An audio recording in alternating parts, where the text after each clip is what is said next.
ամսին Պաշտպան Երեմ Սարգսյանի կողմից միջնորդություն ներկայացվեց Ամբաստանյան Գագիկ Խաչատրյանին վատառողջունելու եւ վատառողջունելու հիմքով վիրահատության ենթարկելու վաճառականությամբ արտերկիր մեկնելու թույլտվություն ձեր կողմից տալու վերաբերյալ։ Սակայն այդ միջնորդությունը փաստացի ձեր կողմից այդ պահի դրությամբ հետաձգվեց դրա քննարկումը,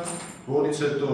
արդեն 13/09/2024 թվականի սեպտեմբերի 13-ին իմ կողմից միջնորդություն ներկայացվեց Գագիկ Խաչատրյանի կողմից դատական նիստերին չներկայանալու, պատճառները պարզելու, նրա վատառողջունելու աստիճանը պարզելու, ինչպես նաև դատական նիստերին նրա մասնակցելու հնարավորությունը պարզելու վերաբերյալ, ինչպես բացի այդ նաև բժշկական օգնությունը Հայաստանի Հանրապետությունում կազմակերպելու հնարավորությունը պարզելու վերաբերյալ, հանձնաժողովային դատաբժշկական փորձաքննություն նշանակելու վերաբերյալ, որը դատարանի կողմից հոկտեմբերի 21-ին փաստացի վավարվեց։ Վավարվեց եւ նշանակվեց փորձաքննություն,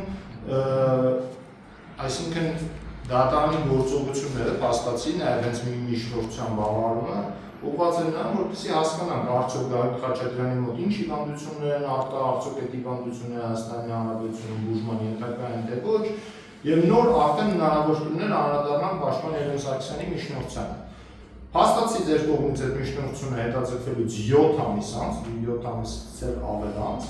2025 թվականի ապրիլ ամսին, ապրիլի 4-ին, դատարանը նոր կրկին քննության առնելով նույն նշված միջնորդությունը, չսպասելով իր կողմից նշված միջնորդության համար քննության համար կարևորություն ներկայացնող նշանակված փորձաքննության եզրակացության ստանալու, փաստացի բավարարեց Պաշտպանության կողմի միջնորդությունը եւ թույլ տվեց 2 ամիս ժամանակով ապրիլի 5-ից մինչեւ հունիսի 5-ին ժամանակահատվածում Գագիկ Խաչատրյանին մեկնել արտերկիր։ Փաստացի ըստ էության փորձելով նույնիսկ անհասկանալի ըստ էության փաստարկներով, որովհետեւ եթե մի կողմից դատարանը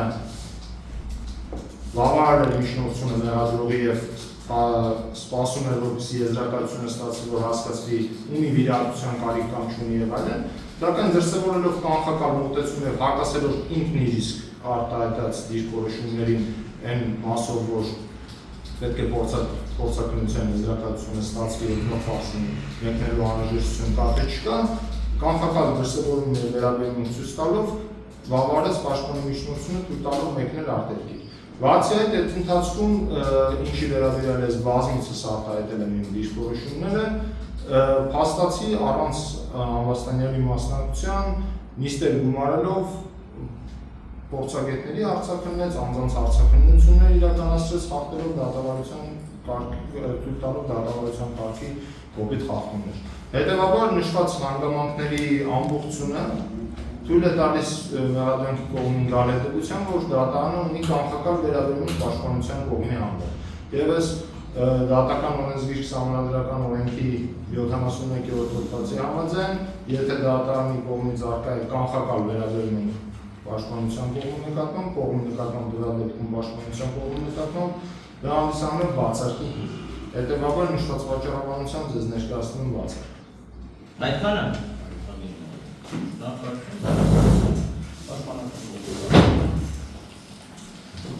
Ես կարծում եմ, որ մեղադրանքի կողմը արդեն սպառել է բոլոր անհիմն միջնորդությունները, բայց սա հերթականներից մեկն է պատժում դրան։ Այսինքն ես ուզում եմ հասկանալ մեղադրողը իրավունք ունի դատարանում կամ հայտարարություններ անի, որոնք իրականություն չեն համապատասխանում, սա առետորական է հնչեցնում, որտեղ ինչ որ ասեց իրականությունը չեն համապատասխանում սկզբունքային հարցերին։ Մեղադրողը սկսեց խեղաթյուրել փաստերը, որ իբր թե դատարանը որոշել է, որ միջև փորձաքննությունը չստանա, այդ որոշումը չի կայացնելու։ Նախորդ անգամ, երբ որ ես միջնորդություն ներկայացնում, մեղադրողը նույն բանն էր ասում, 3 անգամ առարկեցի այդ հարցի դեմ, ասացի, որ այդպիսի որոշում չի կայացվել, ու այսօր նորից մեղադրողը լրատվամիջոցների ներկայությամբ փորձում է հանրությանը իբր թե ներկայացնի, որ դատարանը նման որոշում է կայացրել։ Նույնիսկ եթե նման որոշում էր կայացնել, բայց դրա մի քիչ հետո կանդրադառնանք։ Խնդիրը կայացել է նրանում, որ մենք ներկայացել ենք Պաշտպանության կողմի միջնորդություն, որպեսզի Գագիկ Խաչատրյանը թույլատրի մեկնել վիրահատության։ Այդ միջնորդության քննարկումը հետաձգվել էր մինչև համապատասխան բժիշկների դատանում հարցաքննելը, այսինքն դատանը ասես, քանի որ ծավալուն է, քանի որ լուրջ խնդիրներ են բժշկական հարցով, դատանը կարիք ունի բժիշկների դատանում հարցաքննի, փորձագետներին հարցաքննի, որպեսզի հասկանա։ Այդ ընթացքում մեղադրողը նորից հերթական անգամ հանդես եկավ փորձաքննություն կատարելու միջնորդությամբ, որը որ արդեն մեղադրանքի կողմի համար ինչ-որ sense սովորական ստանդարտ process է դառել, այս 2019 թվականից սկսած մենք այս ամեն ինչի մեջ ենք, ամեն անգամ իրենք միջնորդում են փորձաքննություն, ամեն անգամ իրենք միջնորդում են առողջապահության նախարարի կողմից կոնսիլիում, ստանում են, որ վիրահատության կարիք ունի, արտերկրում ամեն անգամ ասում են իրենք նախստում են ժամանակ անց մի հատ է։ Հիմա ինչ եմ սա ասում։ Մեղադրողի նշած փաստարկները բացարձակապես այս առումով իրականության չեն պատասխանում։ Բայց այստեղ նա շատ ավելի կարևոր հարց կա։ Պարզվում է, բոլոր այն դեպքերում, երբ որ այն դատավորները, ովքեր Գագիկ Խաչատրյանին ի վնաս ապօրինի գնահատման որոշումներ են կայացնում, թույլ չեն տալիս որ մեկնի, երբ որ մենք ենք բացակայում, դատախոզը ասում էր, չի կարող դատավորի որոշման համար իր նկատմամբ բացառք հայտնել, առարկում է եւ այլն։ Այսինքն հիմա երբ որ դատանը որոշում է կայացրել, որը որ առերևույթ իօգուտ է Խաչատրյան, բայց ինքնին արդար է օրինական է, հիմա ես կասեմ ինչ է այդպես, արդեն դա պարզվում է, որ դատանը այստեղ պաշտպանության կողմի նկատմամբ կանխական վերաբերմունք ունի։ Հիմա տեսեք, այսինքն երբ որ մենք ներկայացրել ենք բժշկական փաստաթղթեր, մեղադրանքի կողմը ներկայացրել է բժշկական փաստաթղթեր, որոնց համաձայն այս առողջական խնդիրները անձի կյանքի համար վտանգ են ներկայացնում, ուրեմն իրենք գտնում են, որ չպետք է թույլ տան որ մեկնի, դատարանն էլ երբ որ անձի առողջությունն ու կյանքը առաջնահերթ է դիտարկում եւ պարտավոր է դիտարկի, ուրիշ ճանապարհ չունի դատարանը, այս դեպքում դատարանը պարզվում է, որ կանխակալ է։ Իհարկե հասկանում եմ սա հերթական միջոցն է փորձել այս process-ը խրաթուրել, բայց նաեւ պետք է հետեւյալը ասեմ։ Երբ որ մեղադրանքի կողմը տարիներ շարունակ պաշտպանության կողմի մեղադրում էր դատական նիստերը ձգձգելու մեջ, հիմա ես ինչ եմ ասում, մեղադրող անդրադարձ կատարած դրան։ Ասում է առանց Գագիկ Խաչատրյանի մասնակցության դատան նիստեր արել, բժիշկներին հարցաքննել է։ Եկեք հակառակ մոտեցումը լինի,